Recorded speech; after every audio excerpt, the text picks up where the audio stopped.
Seja bem-vindo a mais um briefing diário. Sim, é verdade, estamos no 7º dia consecutivo sem casos positivos nos Açores. Hoje, há a lamentar novamente um óbito, um utente de 86 anos, proveniente do lar do Nordeste. Assim, até à data, há 12 óbitos nos Açores, sendo que destes 12, 9 são provenientes deste lar no Nordeste. Também há a referir que hoje houve 3 recuperados, fazendo um total de 40 até ao momento na região, 40 recuperados, e destes 3 do dia de hoje, todos eles são da ilha de São Miguel.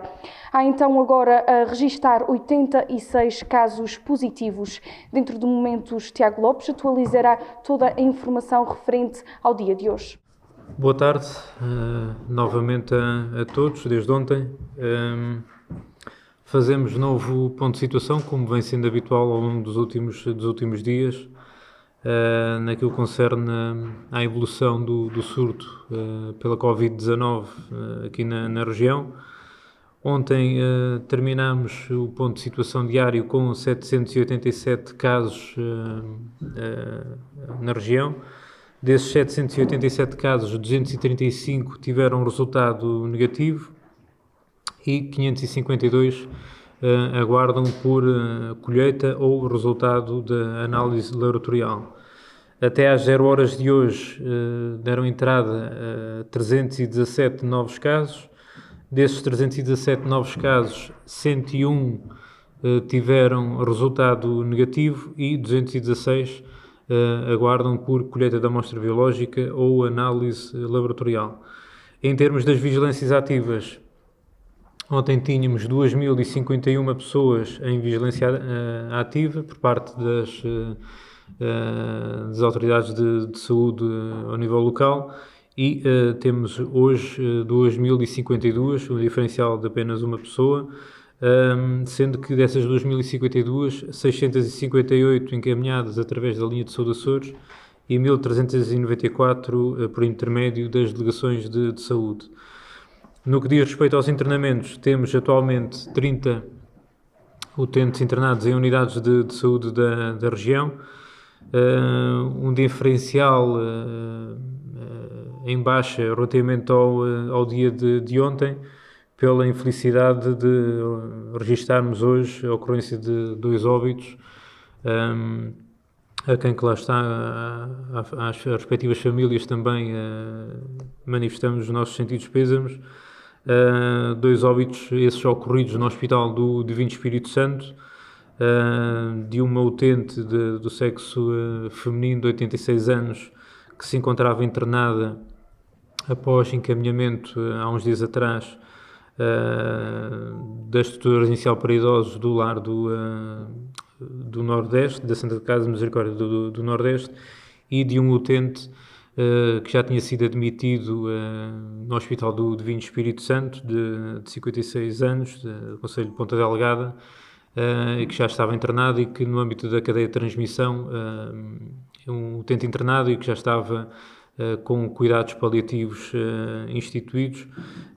e que no âmbito do seu internamento foi também infectado por via da cadeia de transmissão secundária verificada no Hospital do Divino Espírito Santo.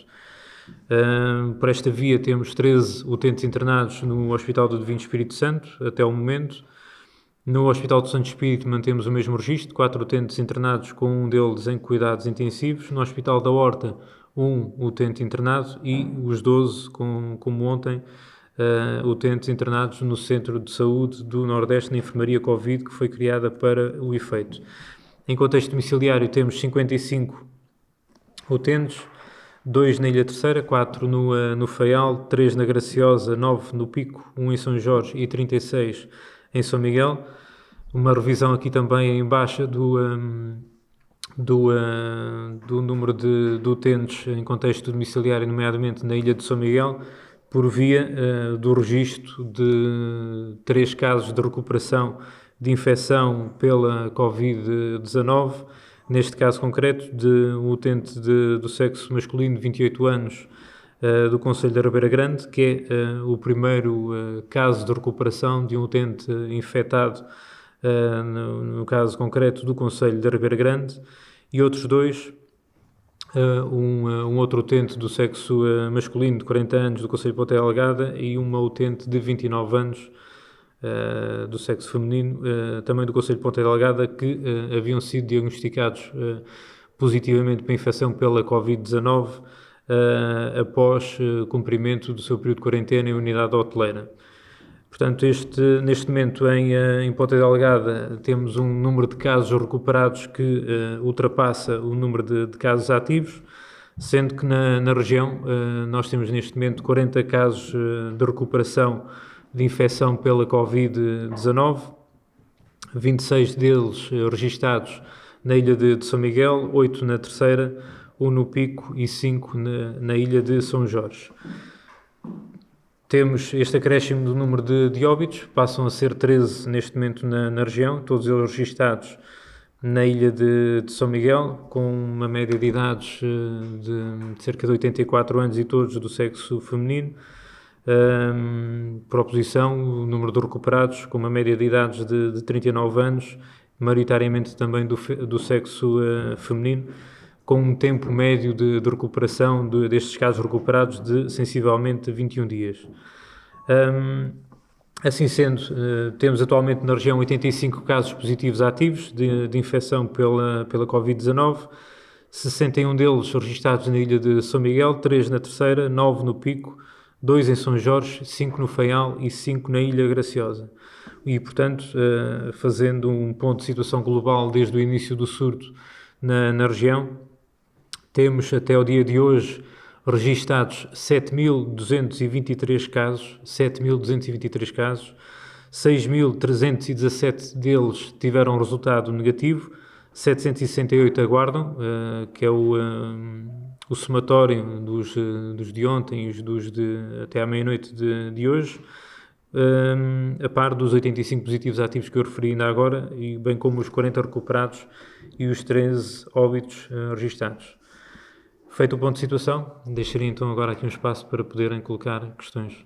Eu começava por perguntar se os dados de hoje já refletem a terceira ronda de testes no Lar do Nordeste. Neste momento ainda não, ainda continuamos a aguardar pelos resultados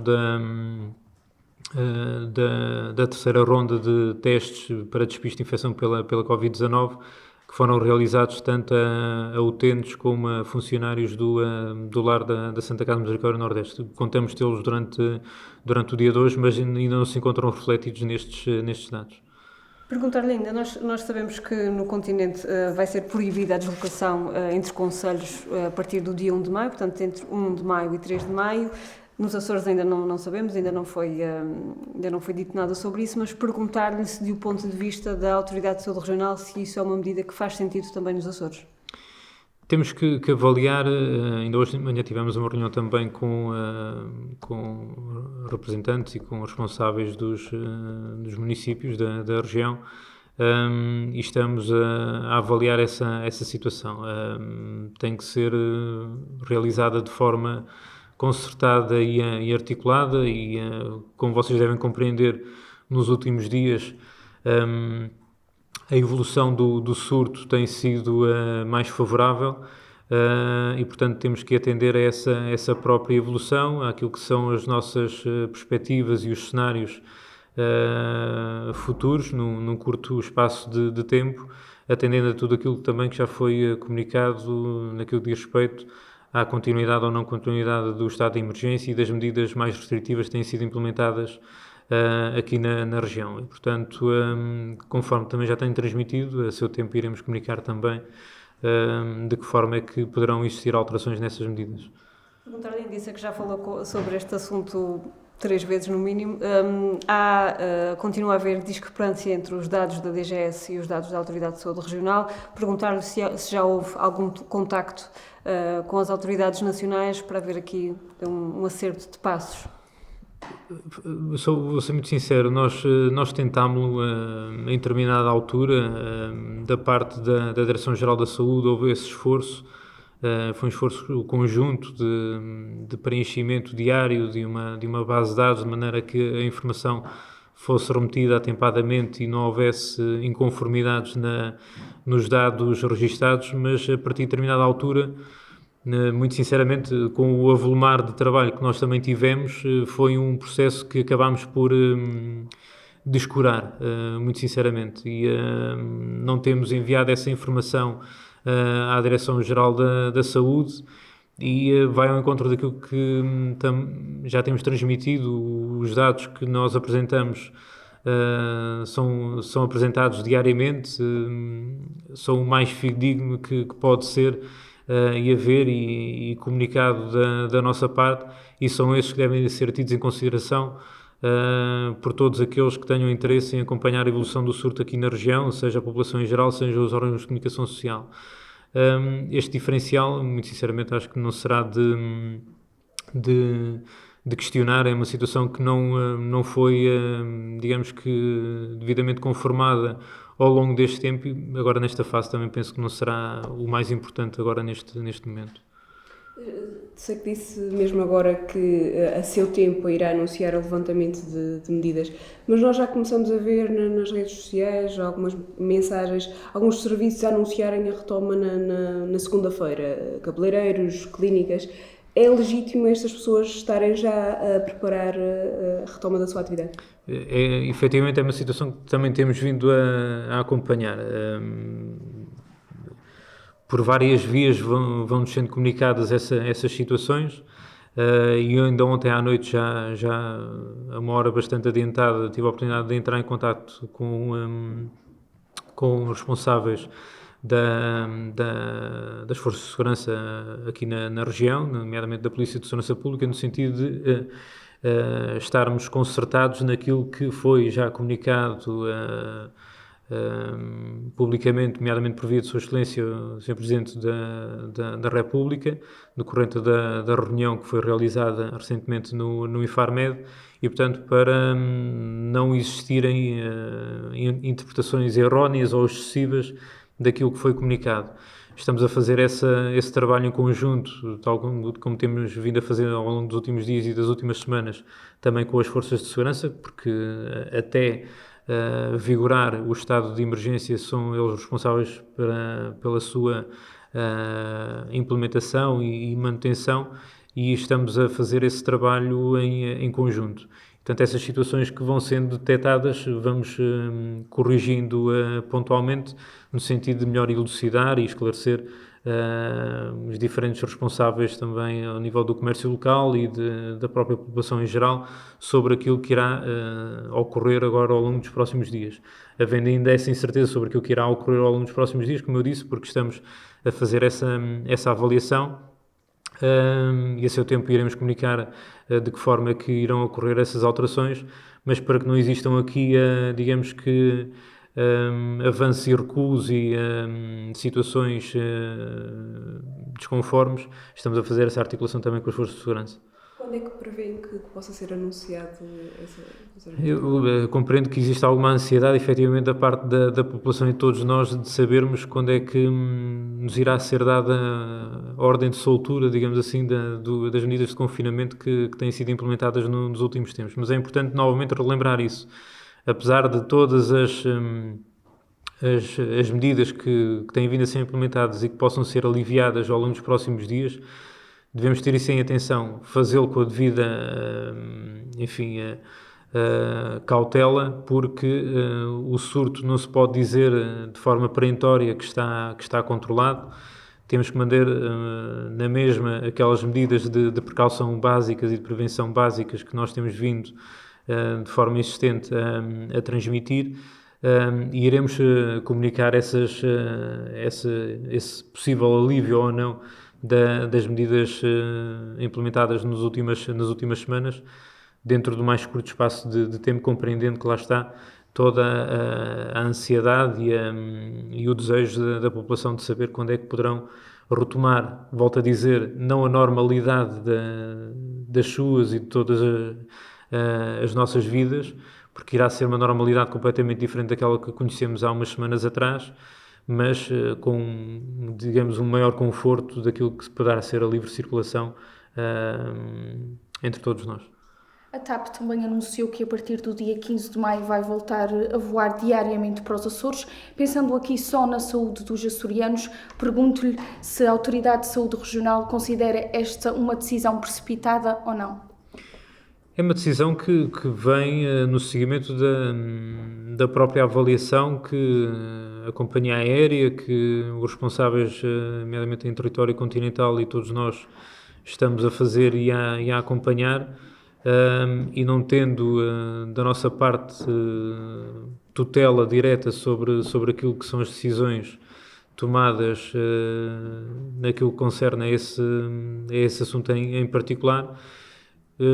Estamos a fazer também esse acompanhamento e a fazer essa avaliação sobre aquilo que irá ser a nossa resposta e a nossa atitude e o comportamento ao abrigo daquilo que é o Estatuto Político-Administrativo próprio da região,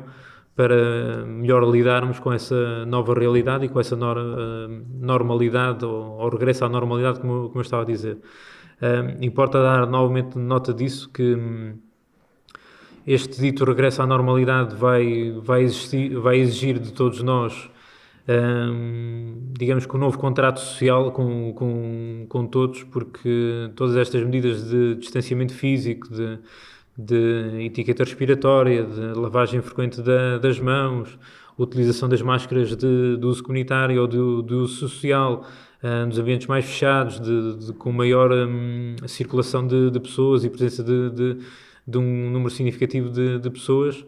vai exigir de todos nós aqui a manutenção de alguma atividade mais regrada, que, como eu digo, não vai ser o normal a que todos nós estávamos habituados. Vai ser uma fase de adaptação e que nos mais diversos âmbitos, seja o turismo, seja os transportes, seja a saúde, como também já foi falado, relativamente a essa matéria, de voltarmos à atividade assistencial dita normal, mas que também nunca será normal, que estamos também a avaliar esse regresso, para que não descuremos essa possibilidade de ocorrência de um novo foco infeccioso, nomeadamente aqui na região, e sejamos surpreendidos por descurarmos eventualmente em demasia algumas dessas medidas. É um equilíbrio que é difícil de atingir, é uma faca de dois gumes.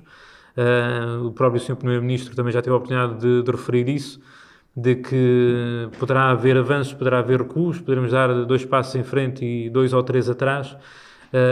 porque efetivamente é desconhecido o caminho que nós temos pela frente.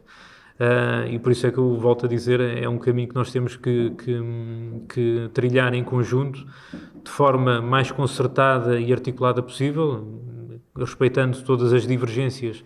e diferenças de opinião, mas que tem que ser feita de forma conjunta para continuarmos a dar a boa resposta que temos vindo a dar ao longo das últimas semanas. As associações de turismo e os empresários do setor têm manifestado preocupação em relação à retoma do setor. Inclusive, a tutela anunciou que está a preparar um manual de boas práticas Covid-19.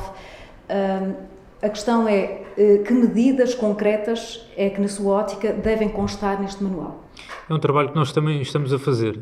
Não quero com isto voltar a dizer novamente e responder praticamente sempre da mesma forma, de que estamos a avaliar e estamos a acompanhar, mas a verdade é mesmo essa, ou seja, indo ao encontro daquilo que eu acabei de referir há pouco, aos mais diversos níveis, ao nível dos transportes, ao nível do turismo, ao nível da saúde, ao nível da educação, que ainda não falámos também aqui, ou seja, todas estas áreas têm que agora ser vistas de uma outra perspectiva, da perspectiva de quem já experienciou, está a experienciar e irá experienciar um recente e um novo combate à infecção pela Covid-19, e portanto temos que ponderar, e estamos a tentar trabalhar de forma concertada, quer na elaboração desse manual ou plano de boas práticas ou de recomendações no âmbito do turismo, a par de outras, e de forma mais genérica, volto a dizer, aquela que também foi anunciada e que se encontra ainda em discussão pública, que é o roteiro para a saída da pandemia pela Covid-19. E nesse sentido, apelar a todos aqueles que tenham tido a sua experiência ao longo destas últimas semanas e ao longo deste mês e pouco de combate à pandemia, que manifestem as suas preocupações, manifestem sobretudo as suas propostas para que possamos de forma integrada dar a melhor resposta ao longo das próximas semanas. O passaporte sanitário está a ser equacionado, como em alguns países europeus? Peço desculpa. O passaporte sanitário. É uma medida que também carece, e já foi falado, e que carece nomeadamente daquilo que é, ou daquilo que poderão ser os testes serológicos e os testes imunológicos que poderão ser feitos à população. Neste momento, o novo coronavírus, volto a dizer, tem uma grande incerteza a envolvê-lo. Não sabemos efetivamente dos casos recuperados quanto tempo poderão permanecer sem casos de reinfecção, atendendo a que já há registro de casos de reinfecção em outros países do mundo. Isso aplica-se no mesmo aspecto relativamente à imunidade que uma pessoa que tenha tido contato com o SARS-CoV-2, saber até que durante quanto tempo é que ficará imune e até que, digamos, de que forma é que efetivamente ficará imune a uma possível reinfecção. E não há certezas neste momento relativamente a essa matéria. E, portanto, falar neste momento já num passaporte ou num certificado de imunidade, não digo que seja precoce, mas ainda carece aqui de muita reflexão e de maior aprofundamento sobre tudo aquilo que infere sobre essa certificação ou essa declaração. E isso já foi dado nota publicamente também. O Instituto Nacional de Saúde, o Dr. Ricardo Jorge, está a fazer esse trabalho de investigação. Estamos a acompanhar através dos responsáveis das unidades laboratoriais aqui da região, que fazem parte do Centro da Rede de Vigilância Nacional, todo esse trabalho que está a ser realizado e, portanto, estamos a acompanhar tudo aquilo que é a mais recente evidência científica naquilo que diz respeito à resposta à infecção pela Covid-19 e, se for necessário, depois integrar e adaptar também essa modalidade de certificação de imunidade de grupo ou imunidade individual. Assim o faremos, desde que toda a evidência científica também suporte essa decisão. No telejornal de ontem, o Secretário Regional de Educação dizia que está a aguardar parecer da Autoridade Regional de Saúde para saber como e em que molde e quando serão reabertas as aulas presenciais para os alunos do 11º e 12º ano. Ao nível das medidas para garantir essa segurança, o que é que pode dizer para já que está a ser preparado? Pouco ou nada, porque é como eu estou a dizer, neste momento transmitir qualquer tipo de informação sobre os diferentes assuntos que já aqui falámos, ou sobre as diferentes áreas,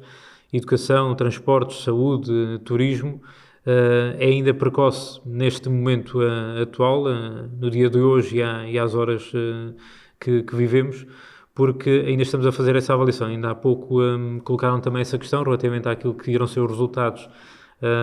das mais recentes análises laboratoriais que ainda se estão a processar e conforme tenho dito, pese embora muitas vezes possa não ser devidamente compreendido, mas é mesmo hora após hora e dia após dia que nós estamos a fazer esta avaliação. Claro que nós já temos algum trabalho de base e poderia comunicar aqui algum entendimento sobre aquilo que será esse regresso possível à atividade letiva, ao setor turístico, ao setor dos transportes, à saúde também, conforme também já tem sido questionado, mas é ainda precoce porque neste momento ainda estão a ser alicerçadas todas essas possibilidades com o mais recente conhecimento que temos, nomeadamente ao nível da região, da evolução do surto e, portanto, no mais curto espaço de tempo, contamos realmente de comunicar todas essas decisões sobre estas diferentes matérias. Do Correio dos Açores, se a TAP voltar aos voos diários a partir de 15 de maio, vão continuar a ser feitas as quarentenas de 14 dias em unidades hoteleiras para todos os que cheguem? Vai ao encontro daquilo que eu disse há pouco. Estamos a avaliar essa situação Consoante a evolução e o conhecimento, como eu disse ainda há instantes, sobre o surto aqui na região, iremos decidir da melhor forma, mas com o devido suporte para o decidir, sem ser com base em achismos, digamos assim.